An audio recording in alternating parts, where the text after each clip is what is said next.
शाहरुख कावर खान और आप देख रहे हैं हेरिटेज टाइम्स।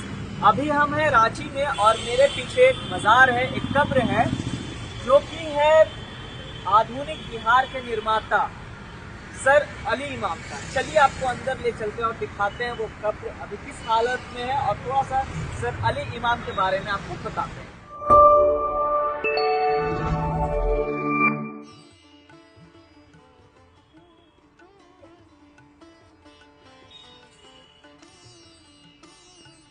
हालांकि हम लोगों ने जो दरवाजा इस्तेमाल किया है वो पिछला दरवाजा था, मेन दरवाजा इस साइड है और ये जो है ये उनका कब्र है, ये उनकी मज़ार है।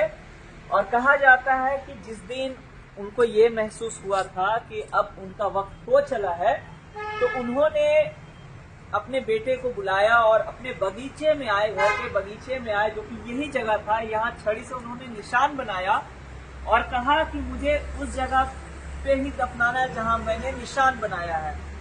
तो जब उनकी डेथ अगले दिन हुई, उनको यही दफन किया गया और जब उनका इंतकाल होने वाला था उससे एक दिन पहले उन्होंने अपने ठेकेदार जो लोग थे उनके साथ काम कर रहे थे उनसे माफी मांगा, क्योंकि सुबह में वो उनसे थोड़े गुस्से वाले तेवर में बात उन्होंने किया था, जिसकी वजह से उन्होंने उनसे माफी मांगी। साथ में अपने बेटे से कहा कि और जितने लोग हैं उनसे मेरा सलाम कहना, उनसे मेरी माफी कहना अगर मैंने कभी उनको दुख पहुंचाया।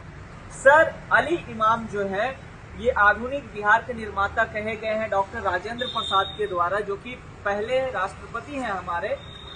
क्योंकि जो आधुनिक बिहार यानी बंगाल से अलग होकर जो बिहार की परिकल्पना थी वो सर अली इमाम ने किया था। सर अली इमाम ही वो व्यक्ति थे जिनकी वजह से जो राजधानी है भारत की कोलकाता से दिल्ली शिफ्ट की गई थी 1911 में, और इन्होंने ही वो सारा ड्राफ्ट जो है वो तैयार किया था जो राजधानी शिफ्ट होनी थी उस चीज का।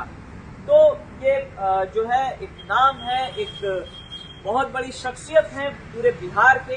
ये हैदराबाद में जो है वो प्रधानमंत्री भी रह चुके थे जब हैदराबाद रियासत थी। इनकी फैमिली जो थी वो भी अपने आप में बड़े शख्सियतों से भरी पड़ी थी और उसी क्रम में नाम आता है सर अली इमाम का। हम अंदर चलेंगे और देखेंगे उनके कब्र।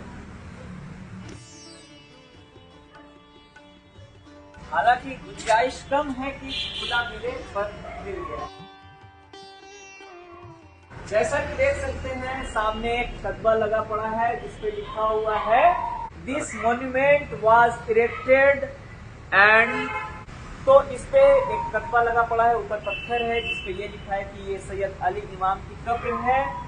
जो ये आप इसके ऊपर बना हुआ मकबरा देख रहे हैं ये उनकी वाइफ ने 1935 में बनवाया था। सर अली इमाम की जो इंतकाल होती है वो 1932 को होती है और इसका निर्माण जो है वो 1935 में होता है उनकी वाइफ के द्वारा। तो हम अंदर चलते हैं और आपको अंदर की तरफ दिखाते हैं।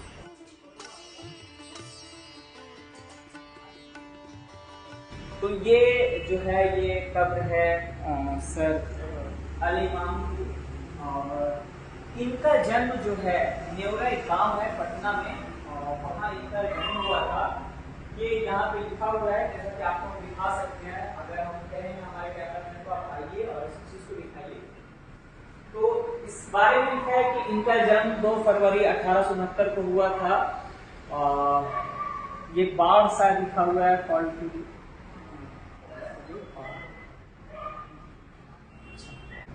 ये साथ में वो सारी चीजें लिखी है जो उन्होंने किया है, क्योंकि वो काफी चीजों में रहे हैं। तो हमें बहुत अच्छा लगा इनकी कब्र पर आकर और आपको जानकारी देते हुए, क्योंकि सर अली इमाम जैसा मैंने पहले आपको बताया था एक बड़ी शख्सियत है बिहार, झारखंड, उड़ीसा के लिए। तो दोस्तों आपको बताइएगा हमारी ये पेशकश कैसी लगी, ये वीडियो आपको कैसी लगी।